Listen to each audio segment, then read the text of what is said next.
Olá, boa noite, seja bem-vindo ao ND, que hoje vai falar sobre saúde. Eu converso com a Nathalie Suconato de Almeida Costa, nutricionista. Boa noite, Nathalie, seja bem-vinda, tudo bem? Boa noite, obrigada, tudo. Vamos falar sobre um assunto que todo mundo quer saber, que é a questão da dieta, né? Tem muita gente hoje embarcando nessa questão das dietas da moda, de uma vida sustentável, de uma vida saudável. Qual o risco da pessoa começar uma dieta sem uma avaliação correta do organismo, ir na onda? Pode acabar faltando vitaminas, minerais, né? Tem que sempre fazer exames, porque na maioria das vezes, quando a gente começa uma dieta sem um profissional, a gente acaba excluindo algum grupo de alimento. Daí acaba faltando alguns nutrientes para o nosso organismo. Por exemplo, teve uma época que a dieta da proteína estava em alta, né? Acho que de cada 10 pessoas, 11 faziam a dieta da proteína. Onde você ia, está na dieta da proteína. Uma dieta tão restritiva como essa, por exemplo, onde a pessoa acho que só podia comer proteína durante a semana, né? O dia inteiro. Seria nos finais de semana também consumir só proteína, né? Porque não adianta nada você fazer só dia de semana e no final de semana acabar consumindo outros alimentos. Quando você começa a fazer uma dieta tão restritiva, você tem que fazer ela todos os dias para ela ter resultado. E uma dieta desse porte, por exemplo, a gente percebia que o resultado em algumas pessoas, ele realmente era notório, mas ele é um resultado eficiente, eficaz?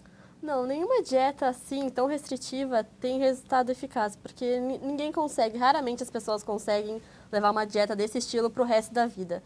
E quando elas acabam voltando a comer os alimentos que elas estavam acostumadas a comer, elas acabam comendo muito para compensar aquele tempo perdido, né, que elas não consumiram. A questão da alimentação, Nathalie, a gente sabe que está muito relacionada ao emocional, né? Por exemplo, às vezes a pessoa ela fica ansiosa, come, ou às vezes não come, dependendo, cada um reage de uma forma aos seus estímulos emocionais. Como é que uma dieta, por exemplo, a pessoa conseguir fazer uma dieta e ter um resultado, ela precisa ter muito foco? Como é que você trabalha essa questão emocional com a questão física? A pessoa tem que reparar bastante no que ela está comendo, por que ela está comendo. Eu costumo falar sempre para os meus pacientes, para eles anotarem o que eles estão comendo, porque às vezes a gente come e não percebe o que está colocando para dentro, né? Então, anotar o que está comendo, colocar o gatilho que te levou a comer, por que você está comendo aquilo, sabe? Se você estava nervosa, se você estava triste, ansiosa, se estava feliz, por que você está comendo? É para começar a reparar e aí, a partir daí, cuidar dessas coisas, dessa parte, né? Que daí é mais com o psicólogo. Daí, geralmente, a gente encaminha para o psicólogo. Necessário, de repente, fazer um trabalho em conjunto quando a pessoa precisa realmente emagrecer. Quando envolve essa parte de emocional, assim, só o nutricionista não consegue resolver. Nessas questões dessas dietas da moda, que cada semana é uma dieta diferente, existe a chance da pessoa ter aquele chamado efeito sanfona? Sim. Por quê? Porque ela se restringe demais a comer só alimentos da dieta. Às vezes a pessoa quer comer um doce, quer sair com os amigos e acaba se restringindo muito. E aí engorda, emagrece, acaba não tendo resultado. Por isso que é bom sempre ter o equilíbrio, né? Assim, tem vontade de comer, realmente vontade, come. Assim, não passar vontade. Porque daí, na hora que você come, quando você está com vontade, come pouquinho. Come com equilíbrio, passou a vontade e parou. Se deixa para comer depois, aí desconta tudo. Não é a questão da fome, é a questão da vontade, né? Essa diferença é mais que a cabeça. Tem que ter. Uma dieta curiosa é a questão da dieta do tipo sanguíneo. Existe base científica para ela? Como é que é essa dieta? Então, essa dieta, ela existe há muitos anos. Ela não tem embasamento científico nenhum. Inclusive, existem estudos que falam bem mal dessa dieta. Porque, assim, dependendo do tipo sanguíneo, você pode consumir ou não alguns alimentos. Só que hoje em dia existe o exame genético que as pessoas podem fazer. Ele não é muito acessível, mas existe. Ele é bem caro. E aí, nesse exame, ele mostra... Quanto custa esse exame? Tem ideia? Uns 3 mil, 3 mil para cima. E não são todos os lugares que fazem. E aí, nesse exame, você consegue ver os alimentos que te fazem mal, que daí pode acabar prevenindo câncer, outras doenças. O exame, ele já mostra tudo. Você acha que existem casos em que seja recomendado uma dieta restritiva? De só determinado grupo de alimento, ou isso é só moda? Por exemplo, existe alguma necessidade real, por exemplo, de se fazer uma dieta de proteína, falando-se em termos de organismo? Assim, em alguns casos, algumas patologias, sim. Como no autismo mesmo, existem muitos estudos que falam para os autistas que eles não podem consumir carboidratos. ele tem que fazer dieta cetogênica, consumir só proteína e gordura. O que o carboidrato desencadearia nele, você sabe? Deixa ele mais agitado, mais agressivo, aparece mais os sintomas, inclusive o glúten e a lactose também. Puxa, aí fica bem restritivo, então. É. Agora, se alguém chegasse no seu consultório e falasse, doutora, eu quero fazer uma dieta, existe uma dieta ideal? Você fala uma dieta genérica, o que você indicaria para uma pessoa que quer emagrecer, mas quer que seja algo perene, não quer que seja algo sazonal, só para aquele momento? Assim, não excluir nada do que aquele paciente gosta, do que ele está acostumado a comer, né? A gente tem que sempre elaborar o cardápio do paciente de acordo com os gostos dele e encaixando nos macronutrientes dele. Nesse caso, a gente pode dizer que dá para se ter o peso correto comendo tudo, inclusive doces e frituras? Dá sim para ter o peso, só que vai depender muito também dos exames. Por isso que a gente sempre pede exame para o paciente, porque ele pode estar comendo bem, seguindo uma dieta, só que os exames dele estão todos alterados por causa das frituras e dos doces. Mas assim, comendo pouquinho o que está dentro da dieta, não faz mal não. Nada é proibido, então? Nada é proibido, não existe alimento proibido. Ou seja, dá para se ter um cardápio gostoso, tranquilo, nutritivo e saudável. Sim, assim, não é bom consumir fritura e doce todos os dias, né? Mas esporadicamente não vai fazer mal. Temos uma nutricionista aqui muito legal, que libera os dois para as crianças e as frituras. A gente vai para um rápido intervalo e volta já já, só um minuto. Oi, Ida está de volta. O nosso assunto de hoje é nutrição e eu converso com a nutricionista Nathalie Cuconato de Almeida Costa. Nathalie, a gente estava falando no bloco anterior sobre as dietas da moda. Eu gostaria de começar agora falando sobre a questão das crianças. Quando a gente fala de alimentação para as crianças, o que não pode faltar na mesa de uma criança? Vamos falar agora primeiro da primeira infância. Bom, a primeira infância tem que ter... O principal é o aleitamento materno, né? A mãe tem que fazer de tudo para amamentar ao máximo a criança. E assim, não pode faltar legumes, verduras, frutas, por mais que seja difícil, a mãe tem que incentivar. Essa introdução alimentar, que você está falando da questão do aleitamento materno, né? Às vezes a gente tem crianças que mamam até 4 meses, algumas até 6 meses. Essa transição do leite materno até o alimento, às vezes algo até traumático para algumas famílias, né? Algumas crianças demoram para ter esse processo, enfim. Como é que os pais podem passar por esse processo de forma que tenha um momento natural e que haja uma nutrição eficiente para a criança? Deixar com que a criança ela se alimente sozinha, deixar com que ela se suje, pegue o alimento com a mão, leve sozinha para a boca. Isso são coisas que acabam incentivando a própria criança a se alimentar. E assim, sempre o pai também comer, né? A família também consumir os mesmos alimentos, porque os filhos acabam imitando os pais. Quando a gente fala, né, do que toda mãe sonha, ver o seu filho comendo legumes, verduras e frutas, e aí a criança vê um brócolis e sai correndo. Como é que dá para trocar esse mindset dessa criança?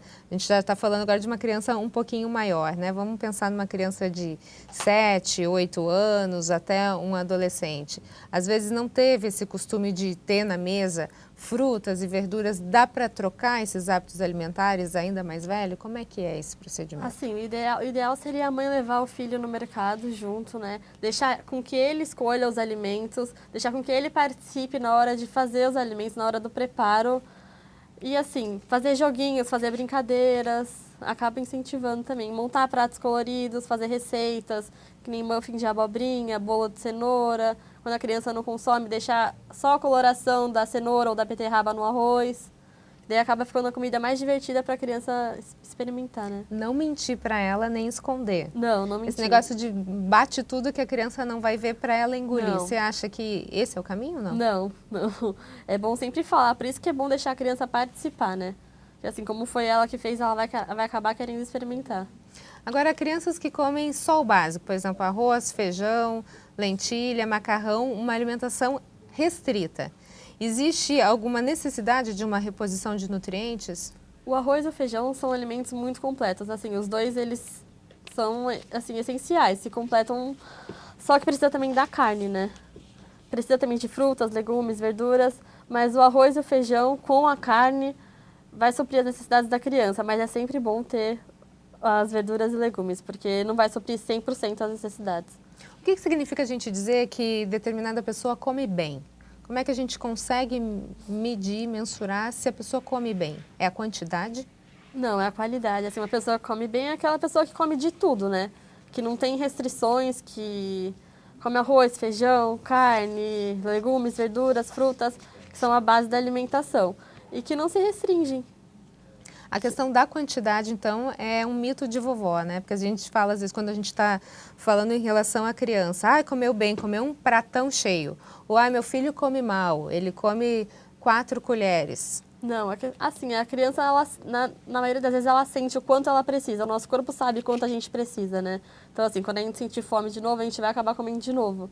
A criança, a mesma coisa. Então, a quantidade depende de cada organismo. Depende de cada organismo. Isso seria Cada um tem uma comer bem. necessidade, Vamos sair então da criançada, vamos para a terceira idade um pouquinho, que também é uma questão importante na questão da alimentação. Quando a gente fala em terceira idade, a gente sabe que o metabolismo vai mudando bastante, né? O que ocorre nessa fase da terceira idade no corpo? A partir dos 30 anos, a pessoa ela acaba perdendo massa muscular. Todo ano ela perde um pouco de massa muscular. E quanto menos massa muscular a gente tem, mais lento fica o nosso metabolismo. Ou seja, no idoso ele já perdeu muita massa muscular, o metabolismo está super lento. Daí ele acaba tendo um maior acúmulo de gordura. É por isso que é importante a atividade física na terceira idade, principalmente, né? E além da atividade física, existem alimentos que são ideais, né, na mesa da terceira idade? É o cálcio, principalmente, mas ele tem que estar sempre associado à vitamina D, que é o sol, né? Tem que se expor um pouquinho ao sol, porque o cálcio não absorve se você não tiver a vitamina D. A vitamina B12, que ela pode ser encontrada nas carnes, que geralmente os idosos têm muita dificuldade na mastigação, né? Então eles acabam não consumindo carne, não consumindo proteína. Agora, você falou do cálcio, que é onde a gente encontra no leite. No Agora, leite e derivados. Um idoso com intolerância à lactose, por exemplo, como é que ele pode repor isso? Nas folhas verdes escuras também se encontra bastante cálcio, como espinafre, brócolis.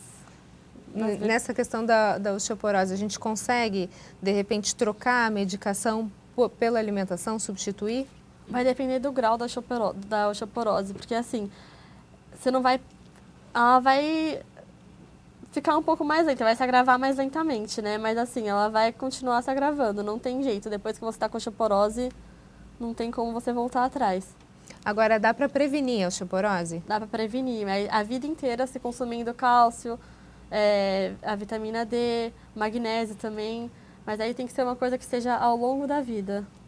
E aí a gente está falando, de repente, da infância ainda? Desde a infância até a terceira idade. Então, voltamos ao problema das pessoas que hoje a gente tem um nível muito alto de gente com intolerância à lactose, que é a principal fonte de cálcio, seria o leite. Né? O que você aconselharia, por exemplo, uma criança que tem intolerância à lactose e que ela vai ter todo esse percurso aí com uma necessidade de uma reposição de cálcio? Se ela não comer nenhum verde, por exemplo? Hoje em dia existem os leites vegetais, né? Como o leite de amêndoas, assim, ele tem bastante cálcio também. Então ele acaba suprindo as necessidades. O leite de soja também. Então, assim, por conta da lactose, não existem outras opções. Mesmo que a criança não consuma os verdes escuros. Ok. Falando nessa questão da terceira idade, a gente tem esse problema de colesterol alto, triglicerídeos, né? São assuntos que, infelizmente, permeiam a vida de muita gente. O que é recomendado para quem tem esse tipo de problema? Que alimentos são proibidos e que alimentos são necessários? Alimentos menos gordurosos, né? Com carnes com menos gordura, porque... Geralmente as pessoas consomem as carnes mais gordurosas, então consumir as carnes magras, frango, peixe, dá preferência para as gorduras boas, que são as castanhas, o azeite, a manteiga, deixar de lado a margarina, porque trocar a margarina pela manteiga, né? Margarina, todo mundo fala que, na verdade, é um grande vilão, né? O que você entende da margarina? O que a gente pode falar dela? É verdade ou mito isso? Não, é verdade. Você está comendo plástico quando você come margarina? Praticamente isso. Tem que dar preferência para a manteiga, que ela é mais natural. Tanto é que quando a gente deixa a margarina fora da geladeira, ela estraga, né? A manteiga já não. A manteiga você pode deixar ela fora da geladeira, que ela vai durar muito mais tempo. A manteiga? É. Ok. Falando então agora, só para a gente finalizar essa questão, quem comeu mal a vida inteira? Vamos supor, agora tá olhando o programa e fala, não, vou tomar um rumo na minha vida, agora vou começar a me alimentar bem. Existe possibilidade de entrar numa dieta, restaurar tudo que foi perdido, ou é algo que tem que ser feito na infância? Não, sempre dá tempo de melhorar, assim, nunca é tarde, né?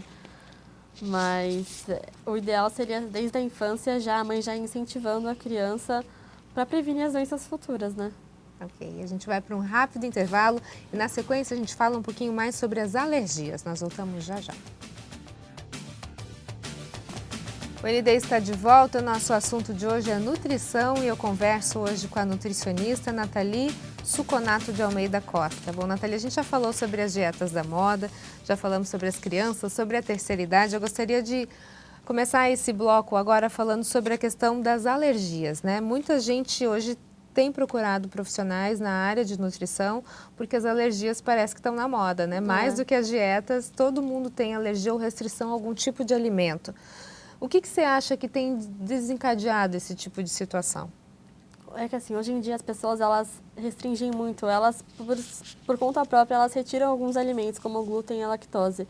E aí o nosso corpo acaba criando uma intolerância. Sempre que a gente fica muito tempo sem consumir um alimento, a gente cria essa intolerância, essa alergia. E quando volta a consumir, a gente acha que é a intolerância, mas não é.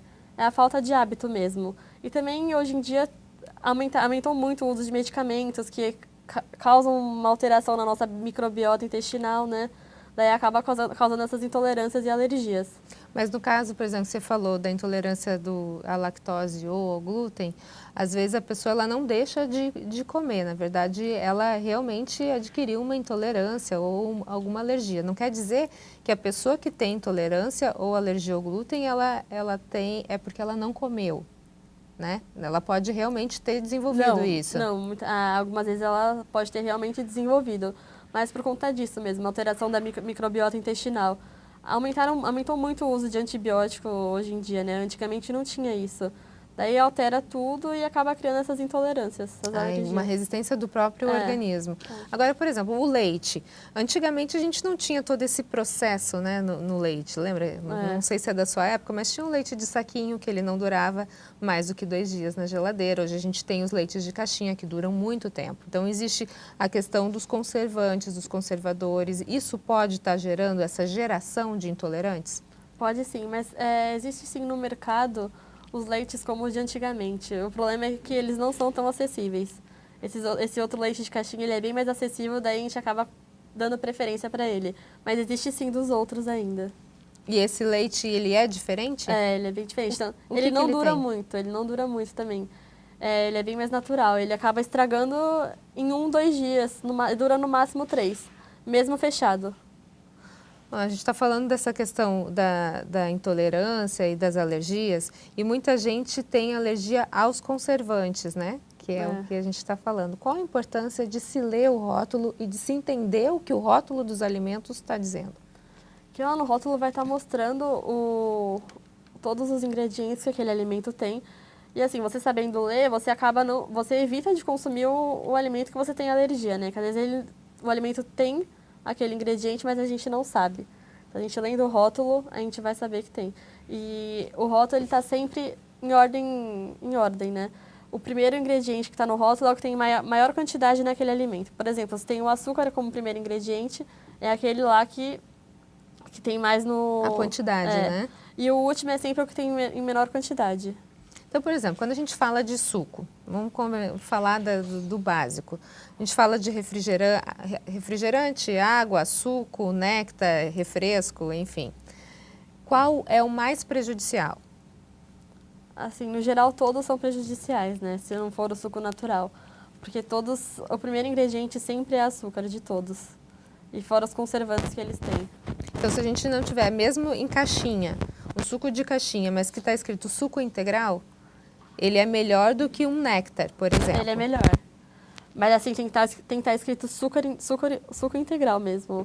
E aí você olha a questão do açúcar. Na maioria das vezes, o suco integral, ele não tem açúcar, ele é só a fruta mesmo. Mas os outros, o primeiro ingrediente é açúcar. voltando para a questão dos rótulos que a gente vai ler, às vezes está escrito sódio. O que significa o sódio e por que ele é tão maléfico para a saúde? É a quantidade de conservante que tem ali, né? Eles acrescentam sódio para poder o alimento durar mais tempo ali na prateleira. Assim, causa inchaço nas pessoas, né? Traz problemas para o coração, problemas cardíacos também. Para quem já tem hipertensão, problemas assim, não se deve consumir esses alimentos com bastante sódio. Agora, nem com muito sódio e nem com muito sal, né? Então, a gente tem que diminuir esse sal na alimentação de uma forma geral, sem ficar com aquela cara de comida de hospital. O que dá para fazer? Dá para ser criativo? O brasileiro é criativo. Dá sim. O que dá para fazer para deixar essa comida saudável e com sabor? Acrescentar temperos naturais, né? Salsinha, cebolinha, alho, cebola, coentro, páprica, pimenta calabresa. Daí vai mais do gosto da pessoa, assim, você ir testando e vendo qual mais agrada. E qual mais você consegue enganar o sabor do sal. Agora, além do leite, que a gente falou sobre a questão da alergia, muita gente tem a questão do glúten, né? Aonde que tem glúten? Que alimentos? Geralmente em alimentos que possuem carboidrato, né? E alimentos industrializados, como as torradas, os pães. Mas hoje em dia existem muitos alimentos que não têm glúten no mercado. E sempre vem escrito na embalagem, não contém glúten. Mas geralmente estão nos pães, nas torradas. O arroz, que muita gente acha que não tem glúten também, pode ser consumido pelos intolerantes. O arroz branco? Os dois. O integral também? O arroz não possui glúten? Não possui. Tá. E o que o glúten pode desencadear na saúde das pessoas? Quem tem intolerância ou alergia? Em quem tem intolerância, ele pode causar distensão abdominal, pode prender o intestino da pessoa, né? A pessoa, muitas vezes, não consegue ir ao banheiro e aí essa intolerância ao glúten causa um inchaço mesmo. E dificulta a digestão. Pode ter efeito reverso, por exemplo, de forma usual, então ele prende o intestino. Mas alguém que solte o intestino também, isso pode ser alergia ao glúten? Em alguns casos, mas é muito raro. É mais o prender o intestino mesmo. A questão do intestino, da síndrome do intestino irritável, está relacionada diretamente a esse tipo de alimentação? Não especificamente ao glúten. Quem tem essa síndrome do intestino irritável são outros alimentos que consome e acaba tendo isso, mas não ao glúten. Ok, então. Nathalie, muito obrigada pela sua participação. Você ainda tem 1 minuto se quiser fazer algum convite ou algum recado para os nossos telespectadores. Eu convidar todo mundo a conhecer meu Instagram, né? @nutri.natcoconato. E convidar a conhecer meu consultório, saber mais como funciona o meu trabalho. E alimentação saudável para todo mundo, né? Alimentação saudável, com equilíbrio, sem deixar de comer nada. Ok, então o ND fica por aqui. Uma ótima noite para você. Fica agora com o Jornal da Band. A gente se vê. Até mais.